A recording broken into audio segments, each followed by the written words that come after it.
हुजूर रोजाना सुबह सुबह बकरियां लेकर जाने लगे, लेकिन फिर एक दिन बीबी हलीमा ने कहा, मेरे प्यारे बेटे, मेरा दिल नहीं मानता कि मैं आपको बकरियां चराने के लिए भेजूं। आज के बाद आप नहीं जाएंगे। और उसी वक्त बीबी हलीमा का एक बेटा भागता हुआ आया और बोला, अम्मा, हमारी एक बकरी को एक बड़ा सा शेर उठा ले गया। बीबी हलीमा की आंखों में आंसू आ गए। जब प्यारे नब्बी ने मां को तकलीफ में देखा तो फरमाया, ए अम्मा, रो नहीं, मैं अभी जाता हूं और बकरी को शेर से लेकर आता हूं। बीबी हलीमा ने कहा, बेटा, वो बहुत खूंखार शेर है, वो अब तक हमारी बकरी को खा गया होगा। प्यारे नब्बी ने फरमाया, जब मैं मोहम्मद शेर से अपनी बकरी मांगूंगा तो मुझे यकीन है शेर वापस करेगा। फिर प्यारे नब्बी अम्मा हलीमा को लेकर जंगल की तरफ रवाना हो गए और जंगल के बीच खड़े होकर पुकारा, ए जंगल के शेर, मेरी माँ हलीमा की बकरी वापस कर दो। फिर जंगल से 2-3 बड़े शेर बीबी हलीमा की बकरी को साथ लिए दौड़ते हुए हुजूर पाक के करीब आए और कदमों में बैठ गए। प्यारे नब्बी ने फरमाया, ए शेरों, क्या तुम्हें पता नहीं कि ये मेरी माँ हलीमा की बकरियां हैं? बताओ, तुमने मेरी माँ की बकरी क्यों उठाई? शेरों ने अदब से कहा, ए अल्लाह के प्यारे महबूब, जब आप बकरियां चराने आते थे तो हम छुप छुप कर आपके चेहरा ए मुबारक का दीदार करते थे, आपके हुस्न को देखते थे। ऐसा हुस्न हमने कभी ना देखा था।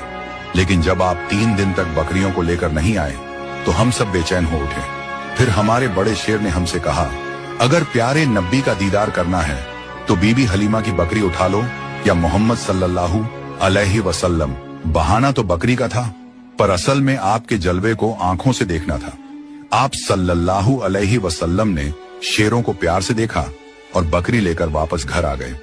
जब इस मौजे का लोगों ने सुना तो हर तरफ शोर उठ गया कि हलीमा का 3 साल का बेटा शेर से बकरी वापस ले आया। वो सब ताज्जुब में थे कि ये कोई आम इंसान तो कर नहीं सकता। इस तरह बचपन से ही हुजूर पाक की मशहूरियत में इजाफा होता गया। रेगिस्तान की हवा उस दिन कुछ अजीब सी थी।